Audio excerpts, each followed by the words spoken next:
Draw a pie chart of the data given below. यहाँ पे आपको एक डेटा गिवन है, इसका पाई चार्ट आपको ड्रॉ करना है। पिछली क्वेश्चन में भी हम लोगों ने पाई चार्ट ड्रॉ करना सीखा था, बट एक और ड्रॉ करेंगे, ठीक है। तो draw a pie chart of the data given below. क्या डेटा है? The times spent by a child during a day. एक चाइल्ड की यहाँ पे बात हो रही है, एक चाइल्ड एक दिन में कैसे टाइम स्पेंड कर रहा है, उसका डेटा यहाँ पे गिवन है, ठीक है। तो कितनी देर सो रहा है? 8 घंटे। एक दिन में वो 8 घंटे सोता है। स्कूल कितनी देर के लिए गया? 6 घंटे के लिए। होमवर्क कितने घंटे कर रहा है? 4 घंटे। कितनी देर खेलता है दिन भर में? तो 4 घंटे। और अदर काम में कुछ भी हो सकता है। अदर काम कितने घंटे करता है? 2 घंटे। तो ये बेसिकली एक चाइल्ड का एक दिन का डेटा गिवन है कि वो कितनी देर सोता है, कितनी देर स्कूल में रहता है, कितनी देर होमवर्क करता है, कितनी देर खेलता है और कितनी देर अदर काम को करता है, ठीक है। तो 8 6 एक दिन में कितने घंटे होते हैं? 24 घंटे। मींस ये टोटल 24 आवर्स का डेटा आपको गिवन है। अब पाई चार्ट आप लोग रफली अगर बनाए तो कैसे बनाएंगे? यहाँ देखिए सबसे ज्यादा 8 घंटे दिख रहा है ना, 1 2 3 4 5 सर्कल का 5 सेक्टर बनाना है। चलिए मैं आपको रफली एक डायग्राम बना देती हूँ रफली, उसके बाद हम लोग अच्छे से समझेंगे कैसे पाई चार्ट ड्रॉ करना है, ठीक है। 5 सेक्टर में हमें डिवाइड करना है। सबसे बड़ा सेक्टर है 8 घंटे वाला, तो 8 घंटे वाला यहाँ सबसे बड़ा सेक्टर बना दीजिए, ये रिप्रेजेंट कर रहा है 8 घंटे। फिर इससे छोटा सेक्टर बनाइए, सपोज ये बना दिया मैंने 6 घंटे का, ठीक है। देन उसके बाद 4 घंटे का, इससे भी छोटा, ये मैंने गलत बनाया। अभी यहाँ पे देखिए ये रहा 8 घंटे का, ठीक है। फिर 6 घंटे का, इससे थोड़ा छोटा, सपोज ये रहा 6 घंटे का। देन उसके बाद ये रहा 6 घंटे का। देन उसके बाद ये रहा 4 घंटे का। एंड देन फिर से 4 और 2, फिर से ये रहा 4 घंटे का और ये रहा 2 घंटे का, ठीक है। तो ये मैंने रफली ड्रॉ किया है। ये क्या है? 8 hours, then 6 hour, 4 hour, 4 hour and 2 hour, ठीक है। मैंने रफली ड्रॉ किया है। बट अगर हमें अच्छे से बनाना है तो उसके लिए क्या करना पड़ेगा?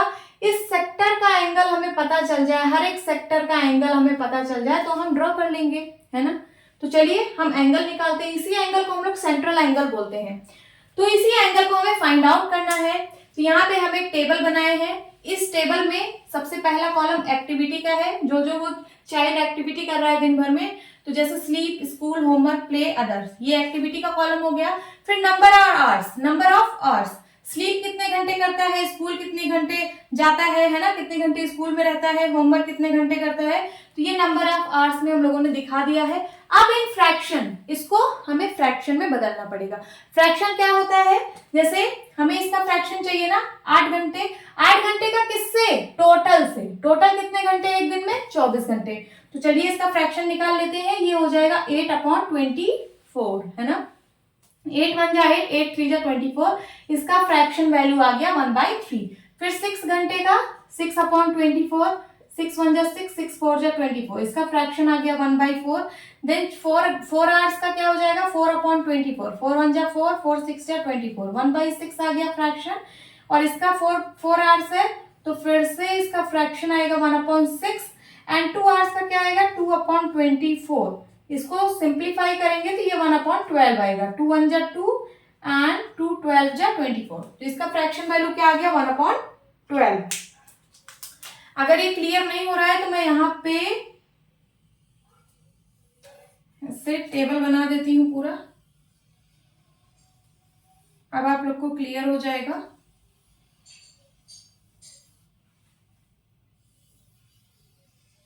ठीक है, ये मैंने टेबल बना दिया।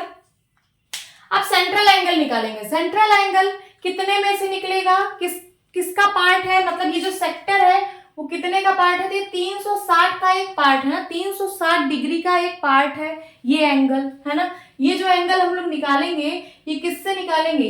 ये 360 में से ये कितना एंगल है ये हमें पता करना है। टोटल 360 डिग्री का सर्कल बनता है, तो इसका मतलब इस फ्रैक्शन का, जो ये फ्रैक्शन आया है, इसका 360 डिग्री कर लेंगे, ठीक है। तो 1/3 ऑफ 360 डिग्री, ऑफ का मतलब मल्टीप्लाई 360 डिग्री। तो 3 1 जा 3, 3 1 जा 3, 3 2 जा 6, कितना आ गया? आ गया 120 डिग्री। देन उसके बाद 1/4 इंटू 360 डिग्री करेंगे तो 4 9 जा 36, 90 डिग्री आएगा। फिर से 1/6 इंटू 360 करेंगे तो कितना आएगा, 6 6 या 36, 60 डिग्री आ गया। देन उसके बाद 1/6 इंटू 360 डिग्री करेंगे तो फिर से 60 डिग्री आएगा। फिर उसके बाद 1/12 इंटू 360 करेंगे तो कितना आएगा, 12 3 जा 36, 30 डिग्री आएगा। कितना, 30 डिग्री आएगा। ठीक है, अब हम लोग को एंगल पता चल गया है हर एक सेक्टर का। अब हम लोग ड्रॉ करके एकदम परफेक्ट पाई चार्ट बनाएंगे। ठीक है, तो ये जो रफ इमेज बनाई है मैंने, इसको मैं इरेज कर देती हूँ। अब आप लोग कैसे बनाओगे, अब आप लोग बनाओगे सबसे पहले कंपास से एक सर्कल ड्रॉ कर लोगे। ठीक है, कंपास से एक सर्कल ड्रॉ कर लिया और इसका सेंटर यहां कहीं है। ठीक है, जहां पे आप कंपास की निडल रखोगे वही उसका सेंटर होगा सर्कल का, तो आप लोग को सेंटर पता है। उसके बाद कहीं भी एक लाइन ऐसे ड्रॉ कर लीजिए। ठीक है, ड्रॉ कर लिया। अब अपने प्रोटेक्टर यानी डी को उठाइए।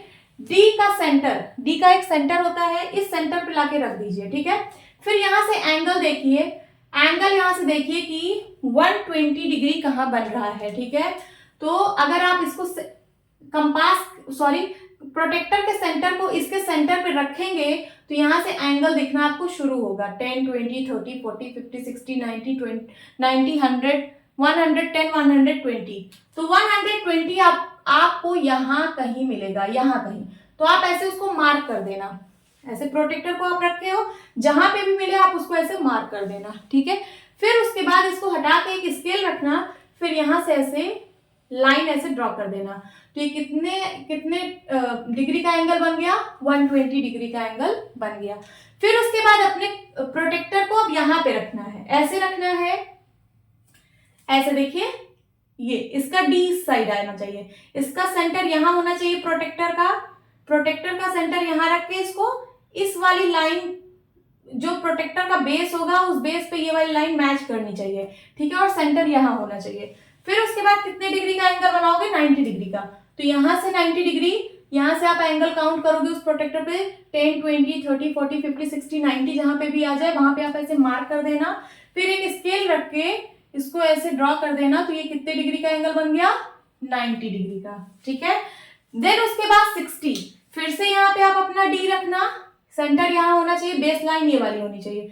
फिर यहाँ देखना कि 60 डिग्री कहाँ बन रहा है, तो यहाँ कहीं बनेगा। ठीक है, तो यहाँ आप मार्क कर लेना। देन स्केल से इसको ऐसे, स्केल से आप इसको ऐसे ज्वाइन कर देना। तो ये कितने डिग्री का एंगल बन गया, ये 60 डिग्री। फिर से 60 डिग्री, फिर से आपको यहाँ प्रोटेक्टर रखना है, इसका सेंटर यहाँ होना चाहिए, बेस लाइन ये होनी चाहिए। फिर से यहाँ देखना, यहाँ कहीं 60 डिग्री मिलेगा तो इसको ऐसे मार्क कर देना। So this is 60 degree. फिर यहाँ पे जो बचा वो 30 डिग्री हो जाएगा, लास्ट वाला। ये आपका परफेक्ट पाई चार्ट बना है। अब यहाँ पे आप लिख दीजिए जो जो एक्टिविटी वो कर रहा था, जैसे यहाँ पे स्लीप कर रहा था इतनी देर। देन उसके बाद 6 आवर्स, 6 आवर्स में कितना एंगल बना है, 90 डिग्री में, ये वाला। इतनी देर वो स्कूल में है। ठीक है, देन उसके बाद होमवर्क, ये 60 डिग्री वाले एंगल में ये होमवर्क, एंड 60 डिग्री वाले एंगल में प्ले।